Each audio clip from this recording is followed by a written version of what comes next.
Do you want 4 easy ways to start improving the conversions on your landing page?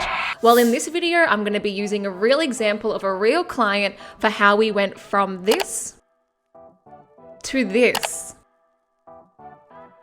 It's going to be 4 easy, quick things that you can do on your landing pages to start increasing conversions today. Let's get into it. Hey team, how you going today? For anyone that's new to my channel, my name's Conlin-Hurd and I am the co-founder of a company called Persuasion Experience. In my career, I've built over 450 different funnels and landing pages, and on this channel, I talk about everything marketing, mindset, and money to help to fast track the success for your business. So if that sounds like something you're interested in, make sure you hit that subscribe button, ring the bell, and continue watching today's video. Okay, so the problem is you've got a landing page, you're sending traffic to it, and you're not getting the conversions you would like to see. So there's 4 things that we're going to go through today, and then I'm going to teach you so that you can self-audit your page and see what you are missing. Let's get started. So the first thing is above the fold, and this is the most important real estate on your page. This is where somebody's going to land after they've clicked, which we understand, but they've been promised something in that click to encourage them to land here. Something in that click motivated them to come to this page. So you need to make sure, first of all, is what was promised to get the click, is that congruent with what they are getting on this page? So this is step number 1, above the fold. And I'm going to walk you through the anatomy of a good above the fold. All right. So one of the first things to do is to make sure that you're showing them that they are in the right spot. And that is 1, congruency with the click, as we just spoke about, but also that it's tapping into what motivates them. When somebody comes to this page, they're going to be thinking, so what? Who cares? What's in it for me? So you need to understand the conversation that's happening in their brain at the moment and make sure you're tapping into that with an intriguing headline that's going to encourage them to keep on reading. A really simple headline formula that you can use is what we do and how we do it. You can also use something called an eyebrow, which is this thinner text here, which helps you to call out to the avatar. If you're an ambitious business owner that wants to hit 7 figures, if you're a freelancer who wants to hit their first 10K, if you're a woman in her 30s finally wanting to lose 10 kilos and keep it off, that's where you can have a really clean call out to the audience. And then above the fold, it always helps to have bullets. So some people have like a big slab of text and it's hard to immediately see what it is. Of course, most things should be split tested, but having these power bullets above the fold always outperforms in our split test. So this is like a bonus tip for when it comes to the landing page, but this is your call to action. So you're gonna have 1 clear call to action above the fold and throughout the page. You don't wanna be asking them to do multiple things and take multiple steps. You just wanna be really crystal clear on what is the offering and what you're asking them to do. The next thing that you wanna have, if you do have imagery or a video above the fold, make sure it complements the copy and adds to it, that it's not distracting and it's not just something pretty on there for the sake of it. Everything needs to be conversion focused design and it needs to earn its spot on the page. Remembering the above the fold is your most important real estate. This is where somebody's been promised something to get the click, they land here, and now you have a split second to show them, so what, who cares, what's in it for me, and to encourage them reading down the page. So that's step number 1. Go and audit your above the fold and see whether it ticks those boxes. Tip number 2 to improve the conversions on your landing page, and this is to have a really clear message hierarchy. So when it comes to your page, you want to have your most important messages at the top. Now, typically for a page, it can follow a copy formula called PAS, P-A-S, problem, agitate, solve. So you want to show to your target market that you understand and you resonate with them and that you get the problem that they are trying to solve. Remembering that everybody's just in a crappy before state, trying to get into a desired after state. And all a business is a vehicle for problem solving. So you want to really be clear on what is that problem they're having now, where are they trying to get to, that you can position yourself as the vehicle to get them there. And when you come and do that on the page, you want to have your most important information at the top.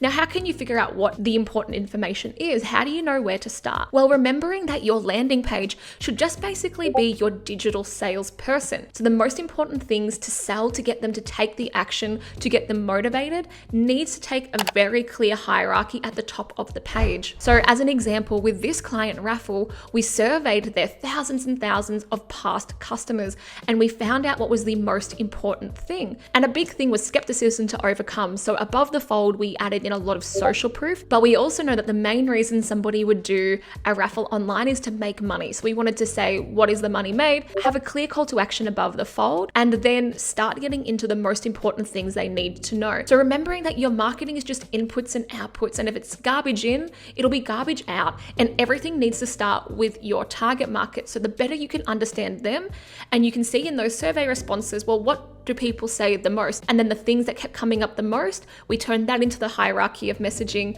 to show the most, and then it could trickle down from there. Now, this is somewhat of a long page, right? And people say, oh, I don't want to have a long sales copy. I don't want a long page. I want a short page. And I would say, why? And often it's because, oh, I think that's better. Oh, people don't want to read. And that is complete BS, because your landing page is your salesperson. And would you ever limit your salesperson to just a few words? No. So your page can't be too long, just too boring. There's different types of people who will come to your page and read. There's the skimmers who will read the subhead, they'll scroll to the bottom, they're not going to read it word for word. But there are the readers that read word for word, and you need to cater to both of them. So you want to have a very clear hierarchy. Your subheads should hit on those important messages you want to get across, and then the copy expands on it. So let me ask you, is long copy bad? No, you want to have as much copy as it needs to motivate and persuade somebody to take action. It can only be boring copy. And most people make it boring copy or self-centered, self-serving copy, which is why it doesn't convert. So it's boring copy because it just talks about the business. It doesn't hook into the problem. It doesn't show the target market that they resonate and understand. And it doesn't have an irresistible offer. And that's why it doesn't convert. So to summarize this, which is number 2, message hierarchy, you want to follow the copy system problem, agitate, solve. The amount of selling you need to do, the amount of education you need to give to the person reading it depends on the length of this, and the amount of nurturing that's happened in the lead up, what they've seen in the lead up, that all affects the length of the copy and how much education you need to give. And remember, when you are writing your copy, there's a difference between what somebody wants to hear and what they need to hear. You're telling them what they want to hear and what they need to hear to take the action on the page, and no more than that. Don't try and sell them on anything else that you might do. Stay very specific to what is going on this page. Keep your message hierarchy based on the importance of their decision criteria. Make sure you have a clear message hierarchy based on the importance of the decision criteria, which you can find out from surveys. Make sure, again, all imagery earns its place on the page. It should be complementing your message, not distracting, and not being there for the sake of filling up space. And as a little bonus, under your call to actions, you can have a line of text that helps to eliminate the risk and the friction of clicking that button. Next, and number 3, is proof. It's no good talking about how great you are and that you have this system that's going to achieve their results and get them from crappy point A to crappy point B. What you need to show them is that you have a proven, repeatable system, and it has happened before. When you use social proof, there's lots of different things you can use. The most powerful, of course, is third-party testimonials, video testimonials, text testimonials, whatever it is that resonate with the target market. So they need to see themselves in the testimonial. So if you were doing a campaign and you were going after single mums to build a new business from home, and you were showing testimonials that were all couples or men or teenagers, they wouldn't be able to see themselves in their testimonials, and they would automatically disqualify themselves from your offer. So that's why you need to be really clear on that target market so you can start using proof that is going to work for them. So for example, on this page, we've used big name logos, something called clout jacking. So people automatically, we get the credibility of these companies onto this company. We've shown that there's actual people using it with blue ticks. That helps to lend credibility as well. We've got the as seen in, And one of the biggest things is the power of demonstration.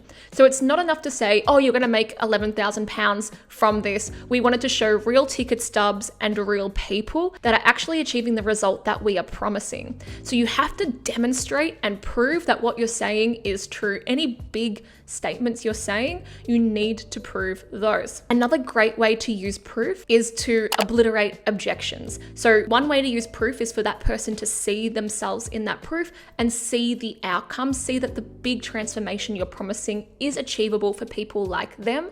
And then secondly, they're going to have objections. So this is an example of another client. When we surveyed their customers, a lot of their customers had struggled to finish their book. This was for a fiction writing software. So we have here on this, Dabble is for you if you struggle to start and finish a book, you hit a brick wall in the second act, you're done with slow, ineffective, and complex writing tools. And we've got these here because these are some of the biggest objections that somebody might have and the biggest friction points to coming on board with that software. Remembering again, your page is your sales page. You want to obliterate objections. Okay, and number 4, and the number one thing that determines how well your page will convert is your offer.